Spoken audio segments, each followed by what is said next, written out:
कर्मणो हैपी बोधव्यम बोधव्यम च विकर्मण अकर्मणस्य बोधव्यम गहना कर्मणो गति।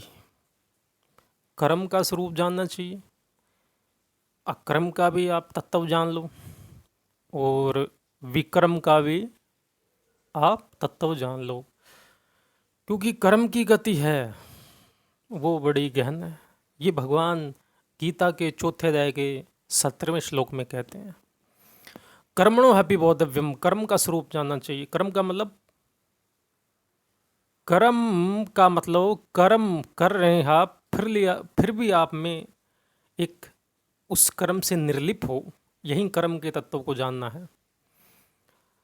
कईयों की भाव के अनुसार, अंतकरण के भाव से कई बार कर्म है जो अकर्म बन जाते हैं, अकर्म वो कर्म बन जाते हैं, विक्रम कर्म भी होते रहते हैं। शास्त्र विहित कर्म जो सकाम भाव से किया जाए उसका नाम कर्म है।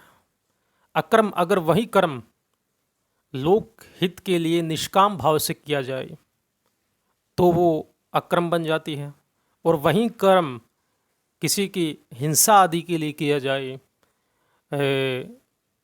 किसी के नुकसान हो जाए, या जिसके द्वारा शास्त्रवेद कुछ ऐसे भी कर्म होते हैं जो विक्रम बन जाते, विक्रम मानी पाप कर्म,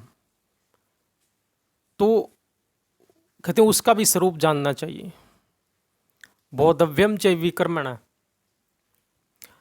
कर्म करते हुए निर्लिप कैसे रहना है, इसका भगवान कहते हैं कि कर्मों का जो अगर कोई ज्ञान योग का अधिकारी है तो भगवान कहते हैं नैव किंचित करोमीति, मैं कुछ नहीं करता हूँ, प्रकृति के द्वारा ये सब क्रियाएं हो रही है।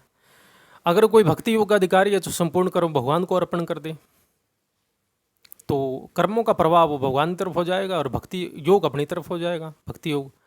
और कोई कर्म योगी है तो कर्मों का प्रभाव आप संसार की तरफ कर दो और योग अपने लिए हो जाएगा। तो तीनों ही मार्गों से कल गहना कर्मणों गति, कर्म का स्वरूप है वो बड़ा गहन है। इसलिए तीसरे अध्याय के 20वें श्लोक में भगवान ने कहा, कर्मणे वे संसिद्धि मास्थिता जनकादय लोक संग्रह मेवापी संपश्यन कर तुम महर्षि। जनक जी का उदाहरण क्यों दिया भगवान ने? इस जनक द्वारा जिस प्रकार कर्म किए जाते हैं, कर्म किए थे उसी प्रकार आप भी कर्म करो। तो कहने का मतलब ये है, कर्म को तत्व स्वरूप जानना चाहिए भी, आपकी स्थिति कर्म करते हुए निर्लिप रहनी चाहिए, बस यही कर्मों के तत्व को जानना है।